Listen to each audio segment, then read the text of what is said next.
Hi guys! For today's video, isi-share ko sa inyo yung PCOS journey ko. Ang video na ito is wala siyang connect sa sasabihin ko.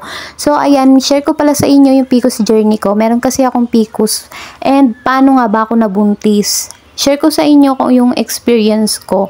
So year 2017, mag-boyfriend kami ni Daddy Bilog and nag 1 year muna bago kami nag-live-in. So yun, nag-live-in na nga kami mga mare. And pagkatapos nga ng mga mare, napansin ko na hindi pa nga ako nabubuntis. And nung mga oras na rin yun, kahit hindi pa nga kami live-in ni Daddy Bilog, ang regla ko talaga is irregular. Ayan, hindi talaga normal yung regla ko. Kapag nagdinadatnan nga ako is 2 to 3 months bago ako magkaroon ng regla. So ayun mga mare, talagang napapatanong ako, bakit ganito, bakit ganyan, bakit ang tagal ko magkaroon. Bakit ganito ang laki ng tiyan ko? Sobrang laki ng tiyan ko ng mga oras na yun mga mare. At talagang bloated, talagang akala nga ng iba is buntis ako pero hindi. So yun nga mga mare is yung sahod ko nga noon is yun nga yung pinangpa-check up ko.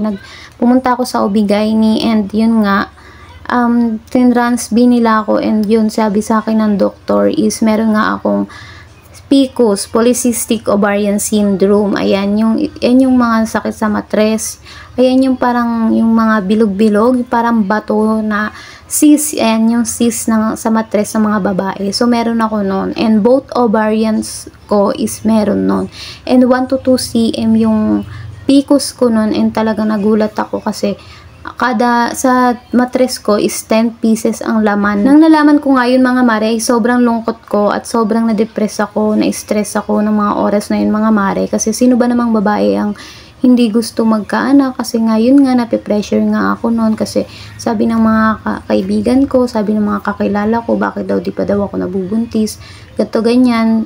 Oo nga, tanong ko rin sa sarili ko, bakit nga ba? So yun, kaya yun, nagpa-check up na nga ako at yun nga nalaman ko nga na may PCOS ako and hirap daw mabuntis yung may mga ganon kasi may mga bukol sa matres. So yun nga mga mare, niresetahan nga ako ng OB-GYN ko noon ng pills.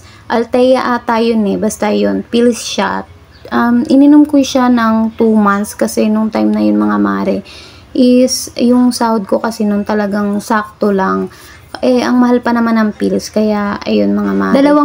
Dalawang buwan lang ako uminom doon. Then after nun, sumali ako sa mga page ng may mga PCOS journey, paano ba sila nabuntis. So yan, nag-search ako kung ano ba yung PCOS. And yun, sumali nga ako sa mga group ng mga may PCOS din. And ang dami ko ring nakita doon mga mare na hirap silang mabuntis at marami ding nabuntis naman kahit may PCOS. So yun, talaga nabuhayan ako na pwede rin pa rin palang mabuntis kahit may PCOS ka. So ayun, yung ibang ininom nila Myra E tapos folic acid, kaya tinry ko yun. Yung folic acid na ininom ko is color pink and green. Pag ubos na yung green, yung pink yung iniinom ko. Bumibili ako noon kada sahod ko, 1 banig, 2 banig. Parang yun yung ginawa kong vitamins ko. And minsan, sinasabihan ko siya ng Myra E. So, yun lang yung alam kong ininom ko. Then, grabe, sobrang nalungkot nga ako talaga nun mga mare. Kasi, talagang sabi ko, bakit ako pa yung nagkaroon ng gantong sakit? Hanggang sa nagdadasal-dasal lang kami nun ni Daddy Bilog. Nagpe-pray talaga kami, pumupunta kami kung saan sang simbahan. And talagang lagi ako nagdadasal. Halos araw-araw, yun yung dalangin ko.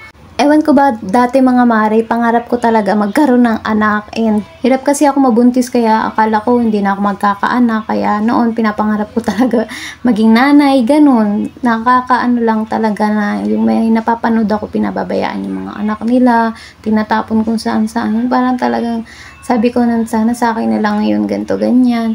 Kaya ngayon mga mare. So abangan nyo yung part 2 nito mga mare. Talagang dun nyo malalaman kung paano ko nalamang buntis na ako.